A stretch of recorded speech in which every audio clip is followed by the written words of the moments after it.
PO के exam, SSC के exam, railways के एग्जाम, स्टेट के एग्जाम, क्या है इन सारे एग्जाम्स का सच? कितनी मेहनत लगती है, कितना पैसा लगता है, और अगर क्लियर कर गए कितना पैसा कमा सकते हैं? आइए ये सब जानते हैं। दिल्ली के मुखर्जी नगर में सुबह के 4 बज रहे हैं। एक 2 रूम का फ्लैट है, 6 लोग रह रहे हैं। एक बैंक पीओ की तीसरी तैयारी कर रहा है। एक रूममेट अपने एसएससी के सीजीएल के चौथे अटेम्प्ट में। पिछले साल एक रूममेट ने रेलवे का एनटीपीसी क्लियर कर लिया था। एक वो बैंक पीओ वाला दोस्त अभी भी लगा हुआ है। एक और दोस्त जिसने एसएससी क्लियर कर लिया था, वो 2 साल की ट्रेनिंग के बाद कुछ 65,000 रुपए कमाएगा, और वो रेलवे वाला ओवर टाइम के साथ करीब 1 लाख रुपए कमा रहा है। चल क्या रहा है, कुछ समझ नहीं आ रहा। सरकारी नौकरी एक बहुत बड़ा हेडलाइन है, लेकिन उसके मूविंग पार्ट्स क्या है? आज इस सरकारी नौकरी को समझने की कोशिश करेंगे। लेकिन इससे पहले कि ये जाने कि ये सरकारी नौकरी में कितना पैसा हम कमा सकते हैं, ये जानते हैं कि इस एग्जाम को क्लियर करने के लिए कितना पैसा वक्त वाकई में लगता है। आप जानते हैं कि गवर्नमेंट जॉब्स की कोचिंग इंडस्ट्री जो है वो 15,000 करोड़ की है। अच्छे कोचिंग इंस्टीट्यूट में पढ़ाई करेंगे, तैयारी करेंगे, 1.5 लाख से 3 लाख कहीं नहीं गए, और ये सिर्फ कोचिंग की फीस। उसके बाद सबसे बड़ा खर्चा आता है, जिसके बारे में लोग शायद उतना ध्यान नहीं देते। रहने, खाने, पीने, पढ़ाई, एग्जाम, इन सब का खर्चा। आप दिल्ली के कोचिंग हब में रह रहे हैं, आपके शायद महीने के 12 से 15, शायद 20,000 भी लग जाएंगे। मतलब सिर्फ पढ़ाई के लिए, और पढ़ाई के खर्चे को बेयर कर पाने के लिए आपके 3 से 5 लाख रुपए साल के लग सकते हैं। स्टडी मटेरियल हो गया, टेस्ट सीरीज हो गया, इंटरव्यू प्रेप हो गया, उसके और जोड़ लीजिए। और फिर एक अटेम्प्ट में सबका तो नहीं होता। ऑन एन एवरेज एक सरकारी नौकरी को क्लियर करने के लिए 3.4 अटेम्प्ट्स लगते हैं। मतलब अगर वही 3 से 5 लाख रुपए हर साल लग रहे हैं, आप 10 से 15, शायद 20 लाख रुपए भी इस एग्जाम को क्लियर करने की कोशिश में खर्च करेंगे। एंड चलिए, आपने शायद कहीं से अरेंज करके ये सब कर भी लिया। अपॉर्चुनिटी कॉस्ट, वो 3, 4, 5 साल की मेहनत, शिद्दत, वो सेल्फ डाउट, वो नर्वसनेस, वो डर, वो शर्म, उस सब के ऊपर होता है 3-5 साल की मिस्ड इनकम। आप नौकरी कर सकते थे, चाहे वो 20,000 रुपए भी महीना दे रही हो, 25,000 भी, 30,000 भी, आपका वो कमाई भी नहीं हुआ है। आपने सिर्फ खर्च किया है, सिर्फ सेल्फ डाउट में रहे हैं, जबकि आपके शायद कॉलेज के दोस्त जो इस पाथ पे नहीं थे, कमाना शुरू कर चुके हैं, गाड़ियां ले चुके हैं, फोन ले चुके हैं, घर खरीद चुके हैं, स्टेबल हो चुके हैं। लेकिन मैं समझता हूँ ये सरकारी नौकरी का जो ठप्पा है, जो चाह है, जो स्टेबिलिटी है, जो सिक्योरिटी है, जो एक रुतबा है समाज में, वो अनडिनायबल है। उसके पीछे बहुत लोग भागते हैं। लेकिन जब वो बड़े से न्यूज़पेपर में फ्रंट पेज पे आप उन सब लोगों की तस्वीरें देखते हैं जिन्होंने क्लियर कर दिया है, ये इंस्टीट्यूट कभी भी आपको सच नहीं दिखाएंगे, सच नहीं बताएंगे। आईबीपीएस का पीओ एग्जाम, जो institute of banking personal selection का प्रोबेशनरी ऑफिसर एग्जाम जो होता है, उसका सक्सेस रेट पता कितना है? कितने लोग उसको क्लियर करते हैं? 0.04%। शायद अगर आप एक लॉटरी की टिकट खरीदेंगे ना, उसकी प्रोबेबिलिटी ऑफ विनिंग ज्यादा होगी इससे। एसएससी का सीजीएल एग्जाम थोड़ा बेटर है, 0.05%। Railway NTPC 0.02%। और जब इन सबकी एलिजिबिलिटी ऑलमोस्ट नियरली 30 साल तक होती है ना, तो बहुत सारे लोग इस लत में लग जाते हैं कि यार इस बार प्रीलिम क्लियर हो गया था, फाइनल तक पहुंच गए थे, शायद एक और साल, फिर एक और साल, फिर एक और साल। नेक्स्ट थिंग यू नो, 30 साल पूरे हो चुके हैं। आइए इन सब एग्जाम्स को धीरे धीरे अच्छे से समझते हैं। स्टार्ट करते हैं बैंकिंग एग्जाम से। मैंने क्लैरिटी के लिए चैटजीपीटी पे एक प्रॉम्प्ट बनाया कि हर एक एग्जाम का अगर आप हमें चिट्टा पट्टा बता पाएं, तो समरी में मैं आपसे 5 चीज़ें पूछूंगा। ये मैं चैटजीपीटी से बात कर रहा हूँ, एंड उन 5 चीज़ों का आप मुझे आंसर दीजिए। सबसे पहले, उस एग्जाम का पर्पस क्या है, मतलब उस एग्जाम के बाद कहाँ आपकी नौकरी लगती है, किस उद्देश्य से।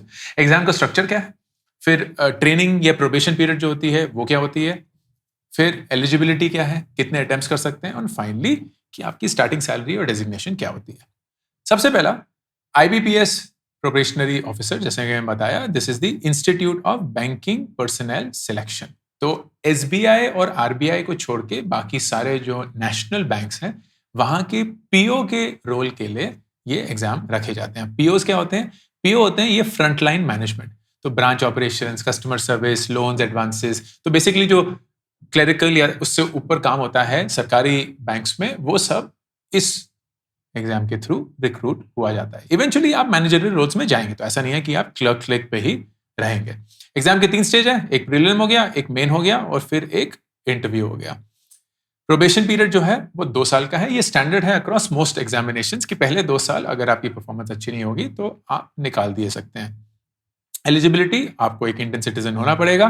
20 से 30 साल तक आप इस एग्जाम को हर एक साल दे सकते हैं, कोई अपर लिमिट नहीं है। अगर आप ओबीसी हैं तो 3 साल और जोड़ सकते हैं, अगर आप SC ST हैं तो 5 साल और जोड़ सकते हैं। एजुकेशन बैचलर्स डिग्री होनी जरूरी है, तो ये 10+2 का नहीं है, आपको एक अंडर ग्रेजुएट डिग्री या बैचलर्स डिग्री करनी पड़ेगी। डेजिग्नेशन, जैसे ही आप ये एग्जाम क्लियर कर लेंगे आपको एक PO या असिस्टेंट मैनेजर का ओहदा मिलेगा। आपकी बेसिक पे 36,000 रुपए होगी एंड प्लस आपको daily allowance, house rent allowance, वो स्पेशल अलाउंस वगैरह वगैरह मिलेगा। तो टोटल सब कुछ कुल मिला के 50 से 55,000 रुपए आपको मिल सकते हैं इन अ मेट्रो सिटी। जब प्रोबेशन खत्म हो जाएगी 2 साल बाद आप एक असिस्टेंट मैनेजर बनेंगे और फिर मैनेजर, सीनियर मैनेजर एंड फिर जिंदगी भर आप वैसे ही रह सकते हैं। तो अगर आपको RBI या SBI इन दोनों बैंक्स को छोड़कर, RBI बैंक नहीं है पर फिर भी बैंक को मतलब रिजर्व बैंक है, बैंक को छोड़कर अगर आपको किसी भी और सेंट्रलाइज्ड बैंक में PO या स्टार्टिंग एक प्रोबेशनरी ऑफिसर की नौकरी चाहिए तो दिस इज द एग्जाम। 2 साल बाद जब आप असिस्टेंट मैनेजर बनते हैं तो आपकी ग्रॉस पे 65 to 75,000 रुपीज पर मंथ हो जाती है। फिर उसके बाद जब डिप्यूटी मैनेजर बनते हैं तब बड़े से जमाने शुरू होते हैं, 85 to 95,000 वगैरह। लेकिन क्लियरली आप जिस सिटी में बेस्ड हैं या डिप्यूटेड हैं उससे आपका सेविंग पोटेंशियल डिफर करता है। अगर आप किसी छोटे शहर में हैं तो सेविंग पोटेंशियल बहुत हाई होगा, अगर आप किसी मुंबई या दिल्ली में हैं तो सेविंग पोटेंशियल बहुत कम होगा, क्योंकि वो HRA वगैरह जितना भी हो वो आपकी सैलरी से ही अल्टीमेटली कट के आ रहा है एंड फिर लिविंग एक्सपेंसेस जो है तो वो उस शहर में ही बेयर करने होंगे। तो ऐसा हो सकता है कि एक PO एक रूरल ब्रांच में अपने मेट्रो बैचमेट से ज्यादा पैसे सेव कर पा रहा है। यही चीज अगर आप एक SBI PO के लिए करेंगे तो ऑन एन एवरेज 15 से 20% ज्यादा इनकम मिलती है, both on the deducted income and the gross income. अब ये लगता तो बहुत छोटा है, लेकिन 30 साल के करियर में अगर आप इन सारी चीजों को जोड़ेंगे तो एक SBI PO in 30 years could earn anywhere between 75 lakhs to 90 lakhs extra over any other bank PO। And इसी कारणवश जो IBPS PO एग्जाम है वो एक SBI PO एग्जाम से लेस कंपेटिटिव है, मतलब SBI का PO एग्जाम अलग ही दर्जे पे चल रहा है। अब इसमें इंटरेस्टिंग ऑब्जर्वेशंस क्या है? अगर आपके बैचलर्स में या बैचलर्स के बाद वर्क एक्सपीरियंस में आपने कुछ ऐसे स्किल्स एक्वायर करे हैं जो उस बैंकिंग ऑपरेशन में काम आते हैं, इट्स सीन कि आपकी प्रमोशन फास्टर होती है। तो ऐसा हो सकता है कि एक IT officer with IT experience in a PO role scales faster. ऐसा हो सकता है कि एक marketing officer with marketing experience in a PO role scales faster. आजकल बहुत ज्यादा डिमांड है रिस्क मैनेजमेंट ऑफिसर्स की, तो कोई भी जिसने बैचलर्स में रिस्क मैनेजमेंट किया हो या अपने काम में रिस्क मैनेजमेंट किया हो फिर एक बैंकिंग PO एग्जाम क्लियर किया, they will tend to see their promotions faster और इन बेटर लोकेशंस जहां रिस्क प्रोफाइलिंग या नॉन परफॉर्मेंस एसेट्स वगैरह का बहुत ज्यादा इंपॉर्टेंस है and that's why they require such technical expertise. Of course like any other सरकारी नौकरी पर्क्स अनरियल है। हाउस रेंट अलाउंस मिल जाएगा, तो शहर के एकदम बीचों बीच सबसे बढ़िया हाउसिंग कॉलोनी, सरकारी कॉलोनी जो होगी उसमें आपको पीनट्स के रेंट देने पड़ेंगे and you will have a grand house. बच्चों की एजुकेशन 1 लाख रुपए तक कवर्ड है। मेडिकल एक्सपेंसेस पूरी फैमिली के लिए पेरेंट्स इंक्लूडेड कवर्ड है। लोन्स 4% पे मिलते हैं आजकल, जहां 8-9% से नीचे बात ही नहीं होती है, 4% मतलब इनसेन। तो ये सारे पर्क्स जोड़ के ना ऑलमोस्ट 30-40% पैकेज में ऐड कर जाता है। फिर RBI तो इसको अलग ही लेवल पे ले जाता है। ग्रेड बी ऑफिसर्स 75,000 रुपए से स्टार्ट करते हैं and immediately after probation I think 1,30,000 रुपए होता है। 4 साल के अंदर अंदर आप करीब 1,75,000 रुपए कमा रहे हैं। लेकिन सबसे बड़ा प्रिविलेज मेरे हिसाब से, आप ना इंश्योरेंस नहीं बेच रहे हैं, आप पॉलिसी सेट कर रहे हैं। रिजर्व बैंक ऑफ इंडिया है, फॉरेन पोस्टिंग, ट्रेनिंग्स IMF में, वर्ल्ड बैंक में, it's actually an entry into India's financial elite system. अब आते हैं SSC में। SSC के CGL combined graduate level exam जो है, इनसेन डिमांड। अब ये होता क्या है, ये बेसिकली ग्रुप बी और ग्रुप सी पोस्ट जो होती हैं सेंट्रल गवर्नमेंट मिनिस्ट्रीज में, उनके लिए होती है। ये क्या है, mostly administrative, clerical with of course study promotions, and ये सेंट्रल मिनिस्ट्रीज में प्लेस किए जाते हैं।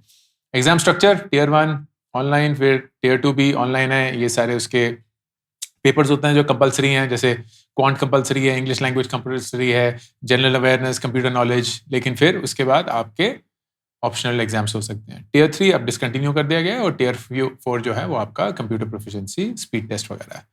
आपकी ट्रेनिंग बेसिकली वही प्रोबेशन 2 साल का, एंड बहुत अलग अलग तरीके की ट्रेनिंग, बहुत अलग अलग तरीके की डेप्यूटेशन होती है। तो आप इनकम टैक्स इंस्पेक्टर ट्रेनिंग बन सकते हो NIDT में, आप CBI के सब इंस्पेक्टर CBI एकेडमी में हो सकते हो गाजियाबाद में। तो it depends on which ministry do you get allocated to, and of course the kind of training that comes with it. आपकी एलिजिबिलिटी इंडियन सिटीजन, जैसे कि बताया गया है, बैचलर्स डिग्री चाहिए होगी।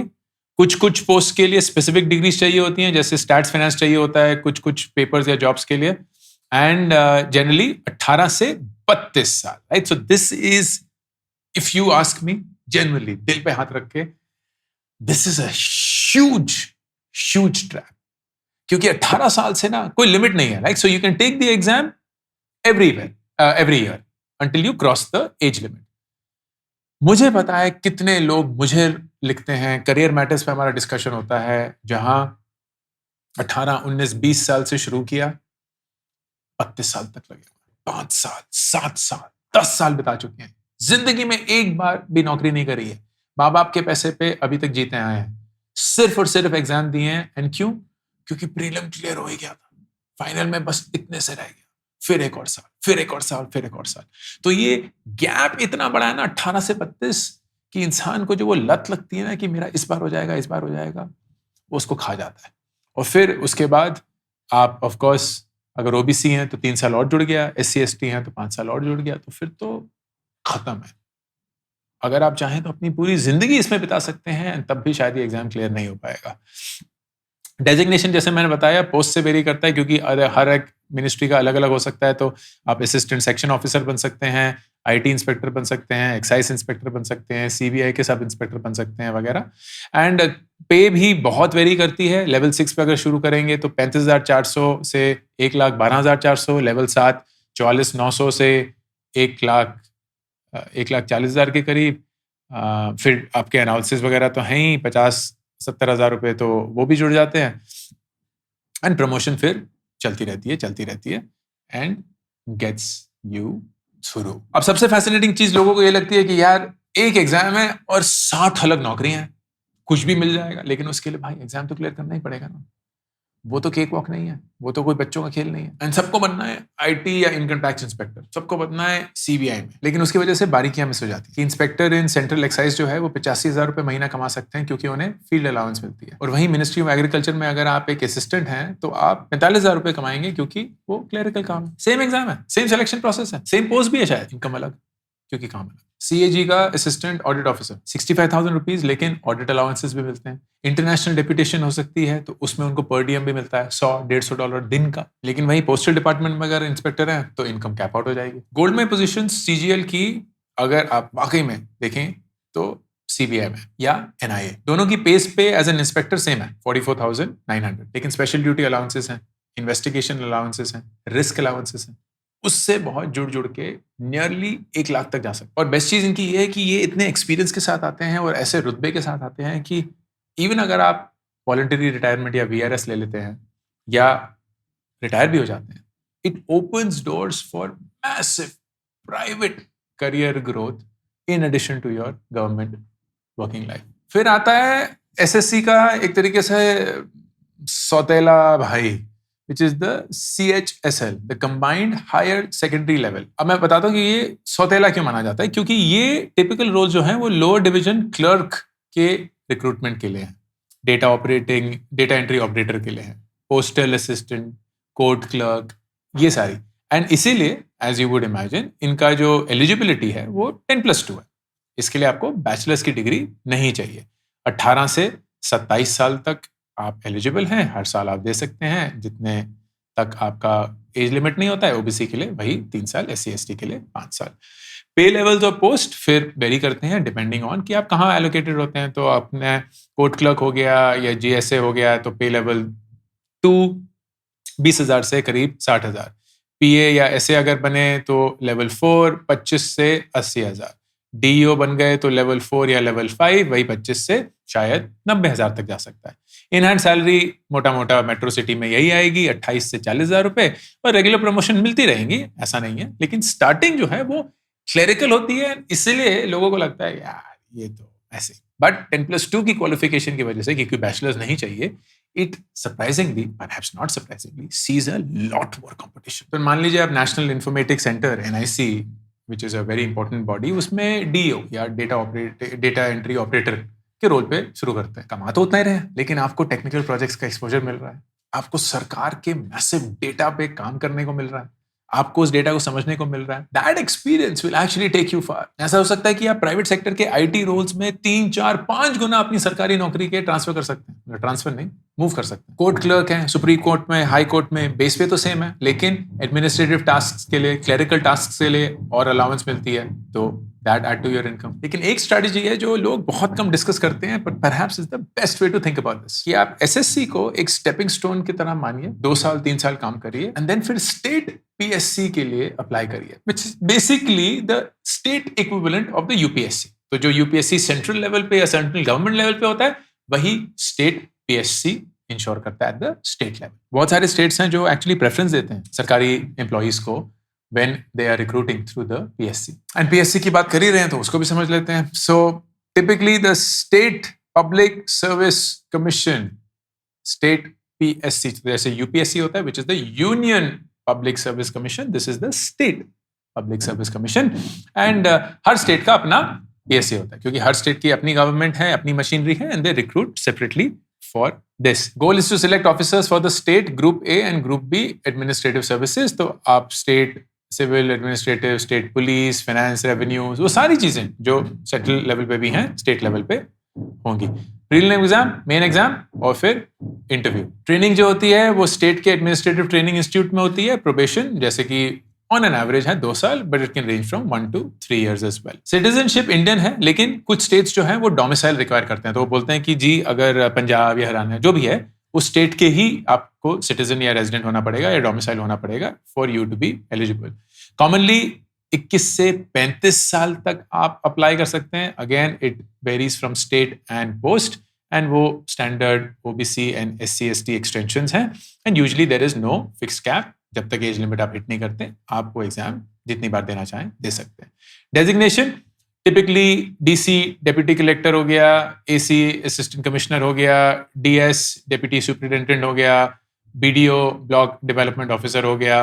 पे जो है 56,100 to 1,77,000 डिपेंडिंग ऑन कि कितना आपका पोस्ट है, डिपार्टमेंट है, ये सब, एंड प्लस आपका जो सारा standard DA, HRA, state perks, वो सब, एंड इन हैंड सैलरी जो है पर्क्स वगैरह कट कटा के वो सब कुछ is 60,000 to 80,000 rupees a month. Now, this is genuinely a massively influential role. जैसे आप समझ सकते हैं एक IAS एक यूनियन या सेंट्रल गवर्नमेंट पे इफेक्टिव है, वैसे ही स्टेट के जो PSCs हैं और उनके कैडर के जो भी ऑफिसर्स हैं, they are also extremely influential in determining the state policies and the state legislation. State police को ले लेते हैं। सब इंस्पेक्टर विल स्टार्ट से एट अबाउट 44,500, लेकिन रिस्क अलाउंस है, फील्ड अलाउंस है, यूनिफॉर्म अलाउंस है, सब कुछ जुड़ते रहते हैं, तो gross 65,000-75,000 a month. Deputy SP superintendent of police 78,000 से शुरू, लेकिन 90,000 तक पहुंच सकते हैं विद द अलाउंसेस। रिटायरमेंट तक आते आते अगर आप SP बन गए हैं, DIG बन गए हैं, you are almost earning the same as a IAS through the UPSC। Police को छोड़िए, एजुकेशन इज सो फैसिनेटिंग। केंद्र विद्यालय की PGT teachers 65,000 rupees going up to 75,000 rupees with allowance. Lecturers in government colleges 70,000 to 80,000 rupees. Principals 1 lakh, 1.25 lakh. और education में सबसे best part ये होती है कि actually summer holidays, winter holidays या हॉलीडेज इन जनरल मिलती हैं, so you are working for far lesser days and earning perhaps just as much as the other officers. फिर of course state पे भी फर्क करता है, क्योंकि there are some rich states, there are some not so rich states. और ये living conditions या cost of living की conversation नहीं है. This is about the financial strength or quality of the state's expenses or budget in the first place. तो rich states like Maharashtra, Gujarat, Haryana, उनकी पे perks वगैरह सब मिला के you tend to get a lot higher than the other not so rich states और smaller states. फिर एक फाइनल गवर्नमेंट नौकरी के बारे में बात कर देते हैं। The largest of one of the largest employers in the country, railways. Railways में टेक्निकल और नॉन टेक्निकल रोल्स होते हैं, एज यू कैन इमेजिन। तो अगर आप RRB JE जो जूनियर इंजीनियर का एग्जाम है वो क्लियर करते हैं, you join the technical department of the railways. 44,000 rupees basic पे है, लेकिन अलाउंसेस वगैरह सब जोड़ जाड़ के 60-65,000 तक पहुंच जाते हैं। वहीं अगर आप आरआरबी के एनटीपीसी मतलब the non technical popular categories वाला एग्जाम देंगे, you will join the non technical departments of the railways. And इसमें ग्रेजुएट 12th पास पोस्ट दोनों इंक्लूडेड हैं। सो इट कुड बी से station master, commercial apprentice, goods guard, traffic assistant, डा under grade मतलब 10+2 level पे it could be junior clerk, accounts clerk, train clerk, CBT1, CBT2 ये 2 exam देने होते हैं, skill typing test and of course the verification. Eligibility वही है, graduate के लिए बैचलर्स चाहिए, अंडर ग्रेड के लिए 10+2 चाहिए। ग्रेजुएट पोस्ट वाला 18 से 30 साल है एंड ग्रेजुएट पोस्ट वाला 18 से 33 साल। कोई फिक्स्ड अटेम्प्ट नहीं है। एंड देन ग्रेजुएट लेवल पे आप अगर लेवल 5 पे ज्वाइन करते हैं तो 29,000 से 92,000, wow, which is level 4। Goods guard के लिए सीनियर क्लर्क एक्सेट्रा लेवल 3 अगर आप करते हैं तो 21,700 to 69,100 ये ट्रैफिक असिस्टेंट वगैरह है। एंड अंडर ग्रेजुएट लेवल पे लेवल 2 है which is the same as the level 2 before, 19,900 to all the way 63,200 in hand monthly 25 से 40,000 रुपए after all your allowances depending of course on the post and the city. अब ये सारी सरकारी नौकरियों का economics at the end of it क्या है? हेल्थ केयर से शुरू करते हैं। Government employees are covered through the CGHS, so it covers everything, the entire family and their parents as well. मतलब 20 से 30-35 लाख रुपए का life time cost is covered by the government. फिर एजुकेशन, बच्चों की गवर्नमेंट स्कूल्स, केंद्रीय विद्यालय हो गए, नवोदय विद्यालय हो गए, they are free and first preference मिलता है, तो उसमें हर साल का खर्चा बच गया। हायर एजुकेशन कोर्स में भी रिबेट्स मिलते हैं, कंसेशंस मिलते हैं टू गवर्नमेंट एम्प्लॉइज और the kids of government employees. और एम्प्लॉय को भी एजुकेशनल